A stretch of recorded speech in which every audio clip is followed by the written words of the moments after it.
We'll guide you through how to create a YouTube channel. If you found this useful, then please consider subscribing and liking the video. So you want to go and create a YouTube channel, perhaps to go and start making videos yourself, and you want somewhere to go and upload them. So to go and get started, what you need to do is come to YouTube as I am. Head to the top right and you can press the sign in button. Now to go and do this, you do need to have a Google account. If you already have one, you can sign in here, otherwise press create account and you can go and start the process. I already have one, so I can go and sign in. In my case here, I already have a few channels. It's likely you're only probably going to have one. So now what we can do is go and select one. Go to the top right of YouTube and go and press on your profile icon.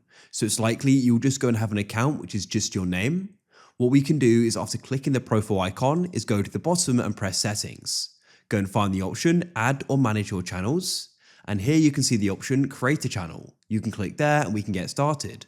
So you can go and select the profile icon or keep it blank, and you can then enter in a name. So in this case, I'll name it Extra GuideRealm.